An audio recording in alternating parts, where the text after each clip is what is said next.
Well, hey there, peepers. It's me again, Margaret. How y'all doing? I have finally, I moved you out of my way. There. Finally have finished all the Almighty wants me to talk to you about. We've been working diligently. Let me tell you something. When you start doing what the Almighty wants you to do, it's a wonderful feeling. And at the same time, by the end of the day, you're just so drugged. You're so tired. Such a wonderful power he has, and yet so draining to the human body. He says he'll have to tweak that one. But it was humbling, y'all. It still is. To be able to work with him and hear him and listen to him and ask questions. And one of my questions was, who am I? Who am I that you would choose me? I don't have the words that some have. I don't, know what to say sometimes, and a lot of times I'll figure out what to say when it's way gone past and too late. And he reminded me of Moses and how Moses himself says, who was I? Well, who was he? He fumbled in his words and stuff, but God still sent him, even though, he may have took Aaron with him. But I was looking for something last night, and it had to pertain to something he was helping, me find and work on in the Bible. And in my mind, I had this passage, this particular thing, Jeremiah. Okay. Well, it was Jeremiah 5 through 10, or Jeremiah 6 or something like that. And I was on Jeremiah 6. So I go in there, the chapter is totally not there. It was just Jeremiah 6 through something. And then my eye caught when I found the first chapter of Jeremiah, and I just automatically started looking through, 6 and that. And I was like, so I started reading it. And I'm like, this isn't what I was looking for. But this answered my question to him of, who am I? Because undoubtedly I wasn't really hearing him, because I always ask him this and he always tells me, you are my child. But I'm not understanding. And so this made me understand and it just made me feel good, humbled, and just, I cried. But I'm going to read it to you. And this will kind of start off my different videos for the Almighty. It was Jeremiah, first chapter, verse 5 through 10. And it said, before I formed you in the womb, I knew you. Before you were born, I set you apart. I appointed you as a prophet to the nations. Alas, sovereign Lord, I said, I do not know how to speak. I am too young. Who am I? That's what I say to him. But the Lord said to me, do not say, I am too young. You must go to everyone I send you to and say whatever I command you. Do not be afraid of them, for I am with you and will rescue you, declared the Lord. Then the Lord reached out his hand and touched my mouth and said to me, I have put my words in your mouth.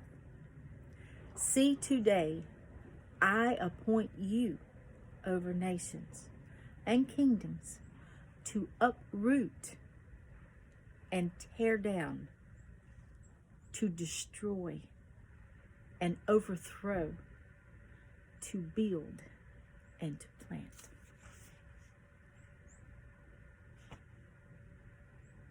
That is massive.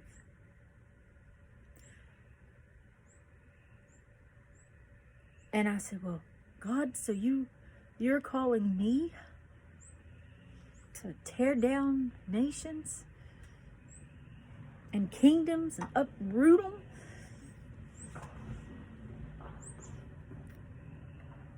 Not in the physical, literal sense. He's referring to the spiritual sense. See, God didn't call me to go according to what people of faith and people that believe on Him already know. I'm to tear down their traditions and show them the truth of what is real and what they've been taught by their elders that is not Bible-based. That's why He says, put down our traditions. You can't see Him because you're too busy with your traditions. So this was what He gave me yesterday. And so I wrote it down and I dated it too. I'm going to put it with the other one that I have. He says if y'all would please, He says, ask them to read the whole chapter of Matthew 23 for a true reading of the Word. And then He's having me read you this.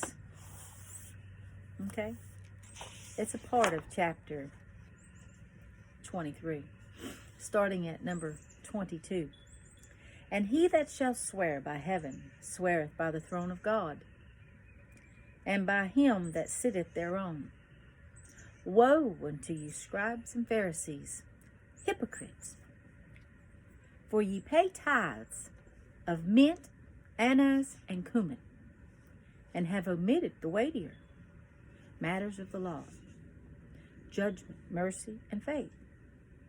These ought you have done, and not to leave the other undone. Ye blind guides, which strain at gnats and swallow camels. Woe unto you, Scribes and Pharisees, hypocrites! For ye make clean the outside of the cup and of the platter, but within they are full of extortion and excess.